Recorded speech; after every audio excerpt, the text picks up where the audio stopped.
Hi to all. AP ICET 2025కి సంబంధించి results, rank card release చేసిన విషయం అందరికీ తెలిసిందే.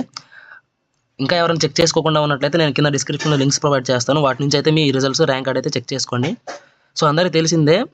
ఒకసారి ఇంకా చెక్ చేయని వాళ్ళు ఉంటే చెక్ చేసుకోండి. నేను ఒక క్యాండిడేట్ అయితే మాత్రం ఇక్కడ ఓపెన్ చేసి చూపిస్తాను. సో దాన్ని బట్టి మీకు అర్థమవుతుంది. సో వెబ్సైట్లోకి రండి. మనకి ఏపీ ఐసెట్ 2025 అని కనిపిస్తుంది కదా, ఇక్కడ క్లిక్ చేస్తే మనకి ఓపెన్ అవుతుంది. సో మనం ఇక్కడైతే రిజల్ట్స్ చూసుకోవచ్చు, ర్యాంక్ కార్డ్ చూసుకోవచ్చు. సో రిజల్ట్స్ దగ్గర క్లిక్ చేస్తే మనకి రిజిస్ట్రేషన్ నెంబరు అట్లాగే ఐసెట్ హాల్ టికెట్ నెంబర్ అడుగుతారు. అవి ఇచ్చేసి రిజల్ట్స్ మీద కనుక క్లిక్ చేస్తే మనకి రిజల్ట్ అనేది ఓపెన్ అవుతుంది. సో రిజల్ట్స్లో ఇక్కడ చూసుకున్నట్లయితే మనకి ప్రతి దాంట్లో కూడా మనకి ఎన్ని మార్క్స్ వచ్చాయని చెప్పి క్లియర్గా మెన్షన్ చేస్తున్నాడు.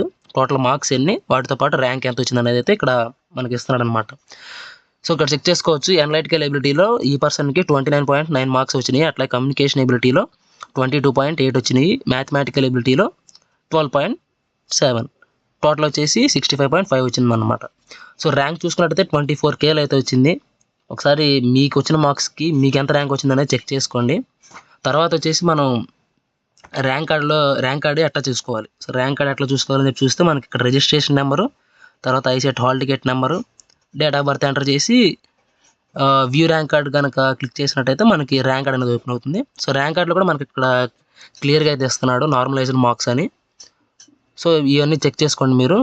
టోటల్గా కూడా మనకి ఎంత మార్క్స్ అనేవి ఇక్కడ లాస్ట్లో మనకి మెన్షన్ చేస్తుంది అనమాట. చెక్ చేసుకోండి. మీరు మీ ప్రీవియస్గా మీ కీలో చెక్ చేసుకొని ఉంటారు మీకు ఎన్ని మార్క్స్ వచ్చినాయి ఏంటి అనేది. సో అదేంటంటే మీకు అంతకుముందు కీలో వచ్చిన మార్క్స్ అయితే ఫైనల్ మార్క్స్ కాదు. ఇప్పుడు ఇక్కడ మీకు చూపించిన మార్క్స్ ఈ ఫైనల్ మార్క్స్ అనమాట. సో ఎవరు కన్ఫ్యూజ్ అవ్వకండి. సో ఈ పాయింట్స్లో కూడా డిఫరెన్స్ ఏంటి అనేది చూసుకోండి. టోటల్గా మీకు ఇచ్చే ర్యాంక్ అనేది ఇక్కడ ఉంటుంది. సో ఇక్కడ మీకు ఏ ర్యాంక్ అయితే వస్తుందో ఆ ర్యాంక్ మీకు ఫైనల్ ర్యాంక్ అనమాట. సో ఇక్కడ మన కింద మెన్షన్ చేసి మరి ఇచ్చాడు లోకల్ ఏరియా పరంగా మనకి ఎంతవరకు ఉంది, తర్వాత లోకల్ ఏరియా ప్లస్ జెండర్లో ఏ విధంగా ఉంది, అట్లాగే లోకల్ ఏరియా ప్లస్ కేటగిరీలో ఏ విధంగా ఉంది, తర్వాత local area plus category plus gender వైజ్గా అయితే మాత్రం ఎంత ఉంది ర్యాంక్ అనేది మనకి ఇక్కడ పొజిషన్ అనేది మనకి ఇక్కడ క్లియర్గా అయితే మెన్షన్ చేశాడు. సో మీకు ఎంతవరకు ర్యాంక్ వచ్చింది, సో మీ మార్క్స్ని బేస్ చేసుకుని మీకు ర్యాంక్ ఎంత వచ్చింది అనేది ఒకసారి చూసుకోండి. దీంతోపాటు ఏంటంటే మీకు వచ్చిన ర్యాంక్కి ఏ యూనివర్సిటీ సెలెక్ట్ చేసుకోవాలనేది కూడా మీరు డిసైడ్ అవ్వండి ముందుగానే. సో దాన్ని బట్టి మీరు వెబ్ ఆప్షన్స్ ఇవ్వటం అనేది చూసుకోండి. సో మీకు వచ్చిన ర్యాంక్ని బట్టి అయితే మాత్రం యూనివర్సిటీలో సీట్ రాదు.